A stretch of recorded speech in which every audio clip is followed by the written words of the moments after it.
Sri Lanka has marked a key milestone in its energy sector as President Ranil Wickremesinghe inaugurated the open-cycle phase of the 350 MW Sobadhanavi combined cycle power plant at Kerawalapitiya. This plant is the country's first to use LNG as its primary fuel, signaling a shift towards greener energy sources. Once fully operational, Sobadhanavi will be Sri Lanka's largest independent power producer and the first to utilize LNG, reducing reliance on traditional thermal power. In addition to this, Sri Lanka and India have signed an agreement to collaborate on infrastructure development for LNG storage and supply, further strengthening bilateral energy ties and supporting sustainable growth. The partnership aims to cut energy costs by up to 50% and stabilize the grid for future renewable energy integration. It is part of a broader initiative to create a domestic market for LNG and support Sri Lanka's transition to clean energy by 2026. I must commend LTL for this plant. I mean, they've been putting up so many power plants in the country, it's difficult to keep tab of it. Only the investors who have invested know what's happening. But I'm happy to see LTL at this stage. I remember when LTL started off for transformers and all the difficulty we had of pushing LTL to go off on its own. But you have performed, you have achieved, congratulations. This is only the latest of what you've done.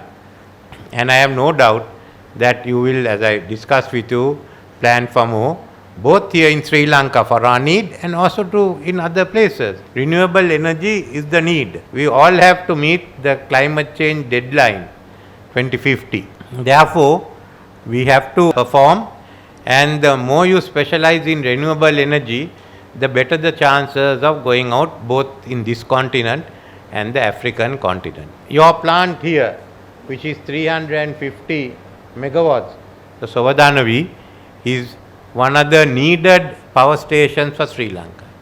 We are now starting our plan of economic development. No development can take place without power, without energy, and that's what we are working on. You know, we were very fortunate that the late DJ Vimala Surendra looked at hydro energy, and Sir John Kotalawala went ahead and built the Lakshapana complex. Then with President Jayawardena, we did both Mahavali as well as Samanalawaba, which gave us the surplus power for industry, for the free trade zones. The apparel industry could not have taken place without this power. As we are coming to an end to the hydropower that we can utilize, we have to now think of new sources of energy which will also fit in to the climate change policies of the world. And here, renewable energy will be the next area of concentration for Sri Lanka. As the Minister knows, we are making our plans, and Sri Lanka must be a surplus producer of renewable energy. There will be always a demand for surplus energy, and if India-Singapore power line comes into being, we've just got to get on to it. So there is a future. And this is why this is one of the growth sectors. Like what apparel was for us in 77, renewable energy must be for us in the next decade.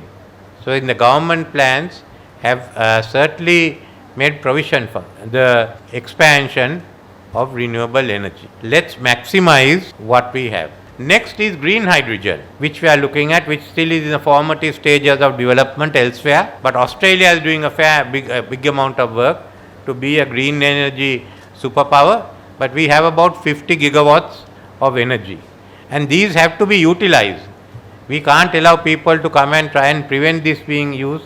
We have to use it, and if necessary, new laws should be brought in to allow these power plants to come up quickly. And any objections are disposed of by the government and the cabinet. That's the only way that we could do this. So which means we have the potential not only for renewable energy, but for green hydrogen. Now once green hydrogen works, just imagine we use it in our three ports, especially Trincomalee, the closest, and Colombo. Just imagine you have green hydrogen, what potential we have as a logistics center. So this is what the power sector stands for.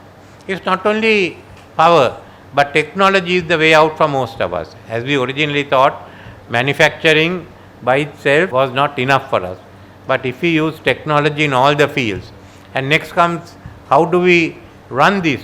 Well, we haven't got enough engineers, qualified people, and about 1/3 of you decide that you are going off elsewhere. As a result, the government has now planned to look at 4 technological universities. One, Prime Minister Modi has agreed to give to us a campus of the Chennai IIT, which we hope to have in Galha, and in time to come become university, get university status.